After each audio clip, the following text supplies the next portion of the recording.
Enshrouded got a massive overhaul yesterday with a lot of quality of life changes, biome visuals, lighting, armor sets, and much more.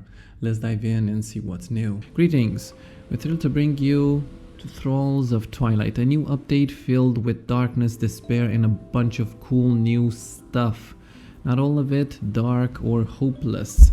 As well as usual quality of life improvements and fixes, not only have we revamped the Shroud. What do they mean by revamp the Shroud? We've also given the Nomad Steps and Kindleways a facelift and added an NPC that can also give you a facelift and much more. If you're a story kind of person, we have a fancy trailer here. Night blooming Flora. New plants can now be found blooming at night across all biomes. These rare blooms offer unique crafting materials and special food. They are also used for stronger versions of existing potions. Rework of the Shrouded landscape and Shroud visuals. The Shroud has received a visual rework with updated materials and textures. We've also rewritten our volumetric renderer to give the Shroud and clouds a higher visual fidelity. Landscape overhauls across the Shrouded zones added more variety, verticality, and reason to explore. 100 new points of interest. 100? My god! From hidden nooks to substantial new encounters. Now enrich the Shrouded zones. Many exciting locations have been visually refreshed or reimagined for better gameplay. Some enemies can apply curses or diseases with their attacks. Oh my god, no. Curses can be crafted from the new resources. New enemies for Shrouded areas. The Shroud is now more treacherous than ever, with many new enemies, including all new creatures and deadly variants. Introducing the weapon gem system. Oh man, they're putting gems on weapons? A new way to empower your weapons with unique effects and abilities. Yes! Score! Weapons of higher rarity now have a chance for a gem slot. Note this does not apply retroactively to weapons acquired before. Okay, so I need to go exploring again. Weapon gems can drop from powerful enemies and be socketed into eligible weapons. So I need to beat the dragon again. To socket a gem, players must find mystical locations deep in the Shroud, the gem forges. To socket a gem, players must find mystical locations deep within the Shroud. Okay, gems can be upgraded, recycled, slotted, and removed, providing... Bro, this provides a new layer to the gameplay. Oh, love it. Exclusive. Now I hope that the gem effects are actually cool. If I can put curses on my weapons, I'm there. New crafted resources found only in the Shroud unlock powerful new gear and consumables, including new armor sets, cha-ching, new spell types, confusion grenades, ooh, critter bombs, mobile repair kits for fixing weapons in the field. Like enhancing the flame altar have also been updated to include these new resources. Whoa. New risks and rewards after dark. As within the Shroud, we've expanded nighttime gameplay with new challenges and, more importantly, exclusive rewards for players bold enough to explore after sundown. The night is no longer just a time to survive, it's a time to thrive. Godlike. Yes. New blooming Flora. Wait. Night enemy patrols. Oh man, patrols. Nighttime enemies activity has been ramped up. Scavenger patrols now roam the roads under cover of night looking for rare resources and items. Keep your torch close and your weapon closer. Groups of fel roam the lands above at night, trying to temporarily spread the Shroud. Hello, Jose, and welcome. We are reading the update because I am going to play Stranded Deep for an hour and then I'm going back to Enshrouded because I have a lot of things to do.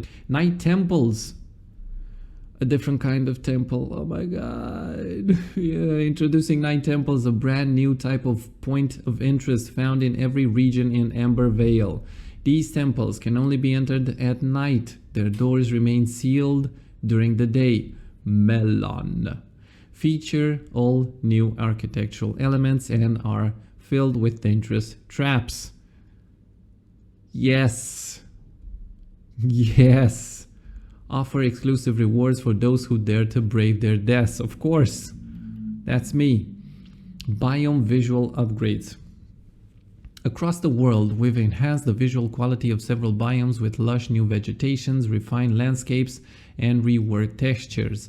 These upgrades bring more depth and beauty to exploration, whether you're climbing a cliffside or crossing a worn-torn valley.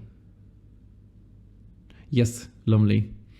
The Nomad Highlands and Kindleways in particular have received a comprehensive visual overhaul, breathing new life into their unique environments. Additionally, many points of interest throughout the world have been reworked, not just in terms of visuals, but also in enemy placement and encounter design, offering more meaningful and immersive challenges.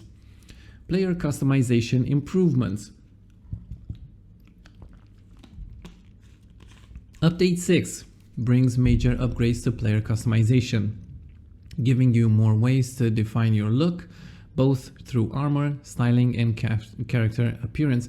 Bro, Jose, did you see that they added gems to items? Did you see that? In-game player customization. Meet Elio Ricci the Barber, a new survivor who can be found and unlocked via a dedicated quest. Once placed in your base, Elio grants access to the full character customization menu, allowing you to tweak your appearance at any time. Several new characters, presets, and customization options are now available. Tintable armor and vanity outfits. Tintable armor. More armor sets and vanity outfits can now be tinted using a brand new crafting system, a new tinting station for your base to create and apply color palettes. Color palettes items can be found and crafted to create endless customization for most of your existing armor pieces. We won. Technical improvements. CPU performance for multiplayer hosts and dedicated server have been significantly optimized. Several issues around the topic of brightness and bloom have been fixed and improved to create a more balanced visual quality. As we understand that there is a vast variety of lighting conditions and monitor types, we've also added brightness and bloom adjustment sliders to allow for better customization. To create more beautiful sunsets, sunrises, we've improved sky and atmosphere rendering as well as our day and night transition. Yes, that's what we've been asking for. Lighting, tone mapping, shadows, and global illumination have been improved, especially trees and other large objects now participate in global illumination. So lighting in forests and densely overgrown areas is much more immersive now. As mentioned earlier, our volumetric rendering has been rewritten to produce a more detailed presentation for the shroud and clouds in the sky with a stronger atmosphere and God rays. Please note, work on rendering improvements is still an ongoing process, and we will continue to work hard to further improve visual quality and performance with future updates. Nice. Still working on it. The visible barrier when entering the shroud is still being worked on, especially the barrier when reaching a shroud level that is deadly. It's very difficult to see at the moment. This will be addressed in an upcoming patch. Shadows cast by trees can flicker noticeably. New technology, performance, and technical improvements. Okay. Shroud rendering was completely reworked. This rework allows, among others, more advanced lighting features. It is also the basis of exciting new features in future updates, they write enigmatically. Combat and gameplay. Dangerous enemies now have the chance to drop a new gameplay item, weapon gems. Once found, weapon gems can be slotted into weapons that have the weapon gem slot at gem forges in the shroud. Yeah, but that means that I have to go out again, farm for my weapons, with hopefully getting one with a gem in it. with the hope that I get one with the gem in it. Fix several issues with ranged enemy behavior when trying to find a good attack position. Likewise, the behavior of melee enemies when trying to reach the player has been improved. Oh shit, this is bad for me as a ranger, because now they're gonna kick my ass. But okay. Controls for ranged combat are more precise now, preventing accidentally shooting another arrow or spell by pressing the shoot button or just a little bit too long. Activating A mode and charging the shot at the same time now works reliably. Additionally, input buffering for ranged combat has been improved for a more fluid combat experience while using bows, wands, and staff. Bro, this game keeps getting better and better, man. Added a new survivor to the game, the barber, okay? 4 new character presets, 7 new hairstyles, several new hair colors, new eyes. Hiding armor is now possible for each armor part, not just helmets and gloves. Yes.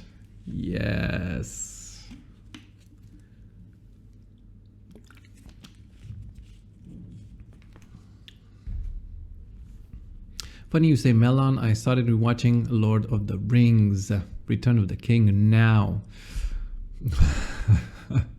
I rewatched it, what, a month ago? Such a good trilogy. My God. It's the best ever created. Hands down. Building and crafting.